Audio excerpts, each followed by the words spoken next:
social marketing, we look at how can we recognize. Well, they have a program, and my granddaughter was the recipient of it. She walked across the crosswalk with her flag, and she's 6. She walked across, and this worker at the Ben & Jerry's, who we got Ben & Jerry's and all those other stores to be Adopt a Crosswalk partner. She walked across, and one of them ran out and gave her a coupon for a free ice cream, saying, "Good job! You took that flag." So then, of course, other kids who saw that then started. And then across Cold Creek's Pizza, where the pizza place was, they came out and gave them a discount coupon for a pizza because they used the flag. So we're using recognition, which is a price tool. It's a non-monetary price tool. Those are the partners that the program creates. So these are our Adopt a Crosswalk partners. Ben & Jerry's, a pizza place. This is a wine tasting place.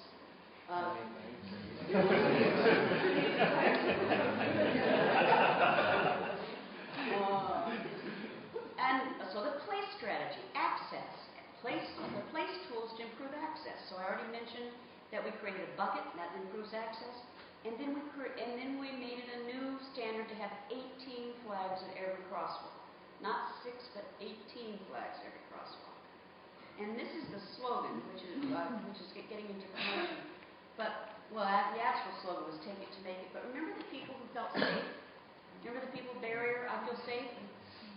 62 people have been killed or injured in crosswalks in Kirkland.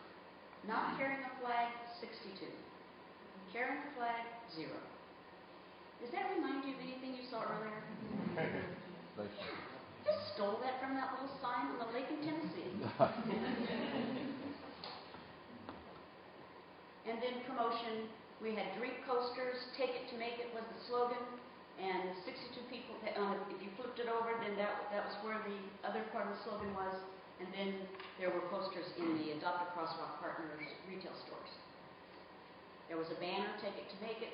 There was a prompt. Remember how important prompts are? Well, a prompt in this case was right after the crosswalk, when he's right to step into it, a little reminder, "Take it to make it." He's in the process there of stenciling it onto the cement. 5 months after the campaign was launched, the same month that was measured the year before, we saw 438 flags used, same student measuring. So we had a coverage of 18.5%. So it was a 68% increase in that period of time. Now remember, they want this number to be 40%. And so what I really think, if they're serious about it, what I really believe they probably need to do is to get a bunch of seniors and some volunteers to stand at those crosswalks for probably several months and just hand them to people as they go across, so that it starts to get to be a norm. That's probably what we'll have to do. Any questions about that before I move to the next one? Would hygiene ever have been an issue? With the wooden handle, yeah, possibly. It could be. We haven't heard of any problems with it, but yes, it could be. And I would hope that they're probably checking that pretty regularly. They're really good about making sure there's 18, and yeah, flags get stolen. The orange flags were stolen much more than these. The orange flags being the official ski boat flag, and construction flag not getting stolen as money. Any other questions about it? Yes. Why did they choose 40%? How did they find out harder, or did they just that one more? How did they choose 40%? You know, they were really shocked when I wanted them to do that. And I had to say to them what I said to you. You know, if you don't give me that, then we don't know how much strategy we need. If you just said 15%, that would lead us towards doing a few things. So what do you want? And the head of the city manager said, "I want 40%. That's how. By the way, the science is very important here, because the science had shown that cars and vehicles were 60% more likely to stop for a flag. And that was in other states that they had tested this. So the Department of Transportation, even in Washington, D.C., was wanting people to do this. Now, there's other strategies. There's in-pavement lighting. There's lights across the top. There's all kinds of strategies, and this is one. This is one of many strategies that people are using. Is that widespread in the U.S., these flags across walkways? Are they what? Are they widespread across America in different states? No, they're not. And I think that we probably are the only ones that have to look like this Washington, D.C. has orange ones, and I think that New York does, and there may be other places, but I just haven't noticed. But no, it's not widespread. Because I think the city can consider that too. Yeah. Pick up the flag. You know, I think actually what we should get to is a brand new product that's really small, collapsible, and just pop, you know, it's like a little thing that like a little umbrella that you have in your purse. And it, like in their streets when you wouldn't feel silly at all, you'd be glad you had one, going across like 4 lanes or something like that. And so we should have little flags like that, probably. I bet we will have them someday. Yes. Was there any danger that people use them to cross the road when it wasn't safe? I'm just thinking of blind grandfather I had, quite sticky. Put it out there. Yeah. And he walked. You know? And he thought this stick was going to stop everyone. So are you worried that an unintended consequence is what people would feel safe? Yeah. And Well, so they would say, safety. they're going to stop me, I've got this. Yeah. Yeah. I don't know. I would think that would be a possibility. But as I always say when we look at unintended consequences, I say, well, you know, let's test it.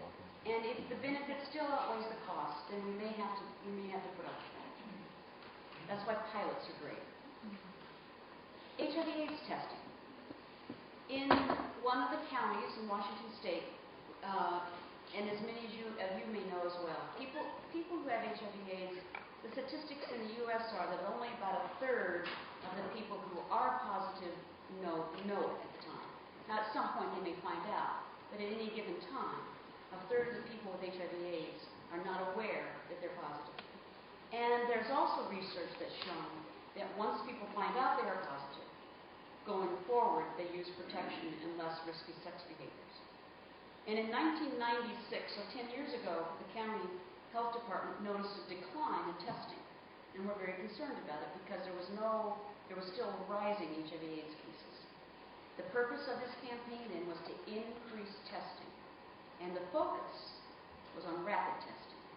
So you can see where if you have a campaign to increase testing, there might have been a whole bunch of strategies. The strategy here was to do rapid tests because the test at the time usually took 2 weeks before someone would get back with the results. And they actually had to come in to get the results. The target audience for this, there are 5 gay bathhouses in Seattle. And the county decided that they would target the gay bathhouses. And that what they would do is send a county staff member to the bathhouses to offer rapid testing. The theory here that's really inspired that strategy is the ecological theory. The theory that says that, you know, people's willingness to do something and the likelihood that they're going to do something, their behaviors are influenced not only by their ideas, attitudes, and skills, they're also influenced by their relationships and the people around them. They're influenced by the community and what they think of as the norm. And they're influenced by societal factors, including infrastructures, having the community clinic only be in certain places. So the ecological model says that we need to look at all of these as we try to figure out what we're going to do to influence behaviors that we want. So let's go through the 4 Ps on this one. The product was an oral rapid test that results in 30 minutes versus the blood test that took 2 weeks to get back. Counseling was there at the gay bathhouse to provide to the person with the results.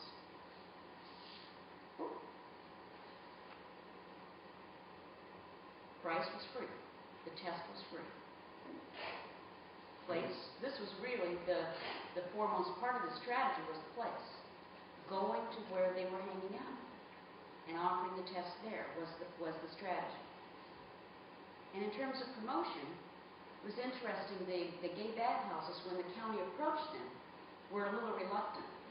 You know, not all that excited about having somebody from the health department be there, and were certainly reluctant to promote it. They thought, what's it going to say about me that I'm offering HIV/AIDS tests here? And a year later, not only were they promoting it, it's on the homepage of their website.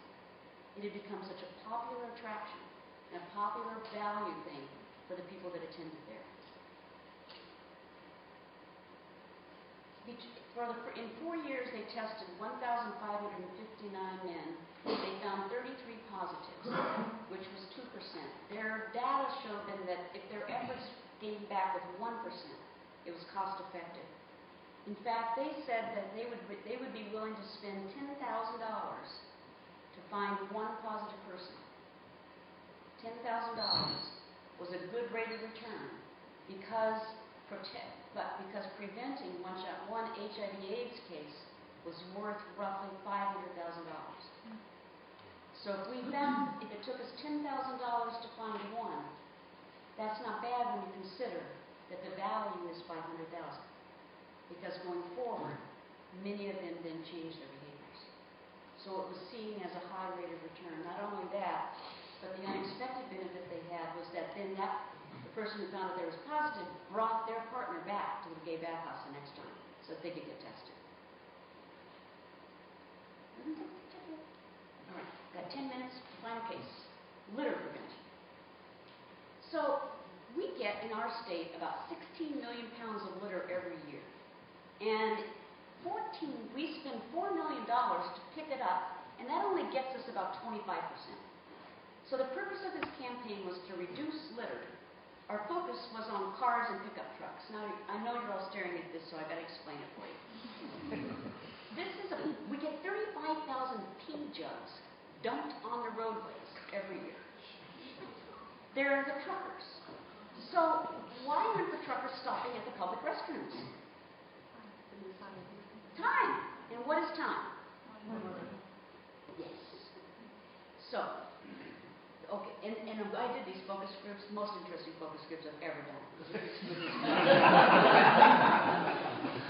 And I found out that that's the jug of choice.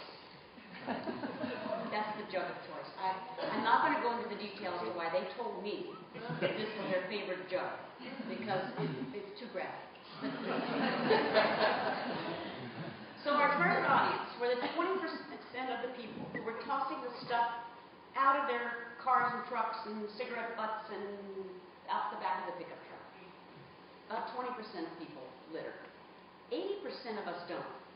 So we decided, like the norm thing, like the bags in the park, people watching, we decided that the range of strategy was going to convince the 20% that the other 80% of us were watching and that we don't like it.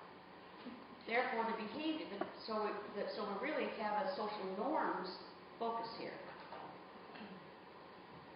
The social norms is a really powerful thing, especially when the majority of people are doing the right thing. If the majority of people are doing the desired behavior that you want, one of the first things you should consider doing is letting the people not doing it know that most people are doing it. And that's been working on college campuses. When they let freshmen know, they have a misperception.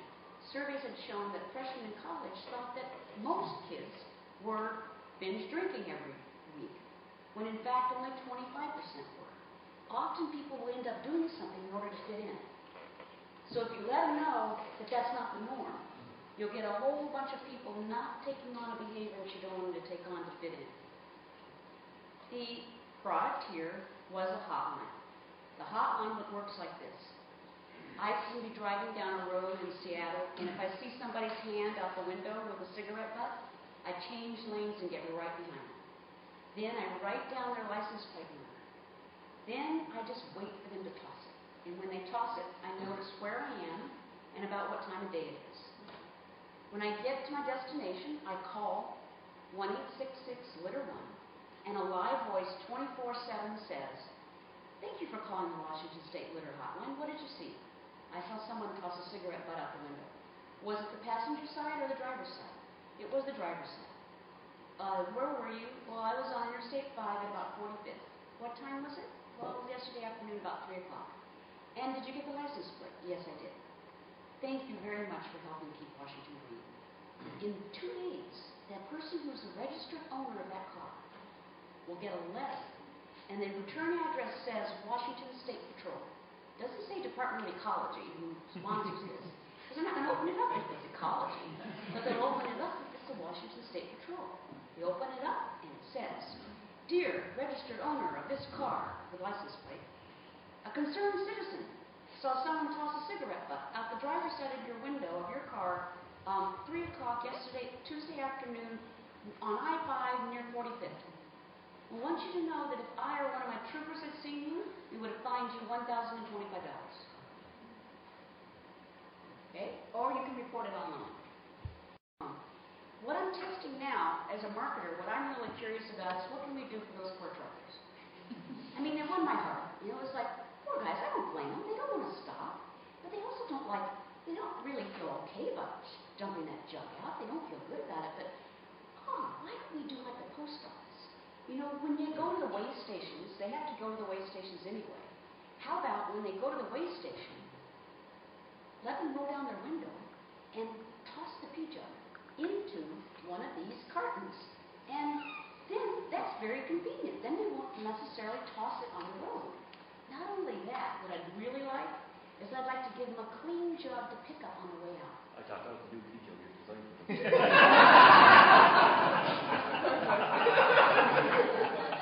Now here's what I think will happen. That's why I'm so excited about that strategy.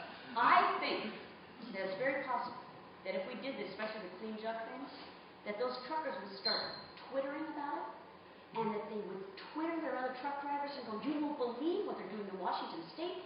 Not only do they give us a place to toss our jug, they give us a clean one on the way out. And then what will happen is they'll toss them in Oregon instead of in Washington. And we'll be number one. So this isn't about, it's not about keeping the state green. It's all about, we're looking for litterers, are you? So this is getting the 80% of us to call the litter hotline. So we've had about 15,000 calls a year to this hotline since it started in 2003. About 5,000 of those are mine alone. They do road surveys every 3 years. It's an independent contractor that nationally comes around and does road surveys, and we reduce litter in the state by 24%, going from 8,000 to 6,000 tons of litter per year. Here's the best part. It cost us, looking at the campaign and the hotline, it cost us $1 to prevent 6.88 pounds of litter. It was costing, and still costs us, $3 to pick it up. So in tough times, this is the kind of data that can get a program funded, because it looks like a better choice than picking up a litter. Now, of course, in these times, we're not even picking up a litter. But in normal times, this is the kind of data that is going to convince funders that you want to do that. And then there's the icing on the cake. The program manager in ecology got this email one day she shared with me. I received one of your packets with a litter bag and literature on littering. Someone reported me throwing a cigarette butt out of my window. I was disturbed that the person knew everything about the moment in the report. I stopped smoking. Over a year later, I am now commuting and I'm reporting others. Keep up the good work. So what I want you to notice is it took all 4 Ps for that quit line. It took all 4 Ps for that pedestrian flag campaign. It took all 4 Ps for the HIV/AIDS testing and for the litter campaign. I very rarely ever see the needle move much without using all 4 Ps in the toolbox. And I forgot to tell you why I want Washington to be number 1. It'll be kind of fun. But when we're number 1, and back in Washington, D.C., they're going, what the heck are they doing in Washington State? They're not number 1 for littering and immunizations and HIV/AIDS testing. What are they doing? And we'll shout back, we use social marketing. And then what'll happen? It'll be a required course. It'll be a required course for people in public health, public administration, environmental studies, environmental sciences, even a medical degree. It should be doctors every day are influencing behaviors. It should be a required course. Can't imagine having a business degree without a marketing course.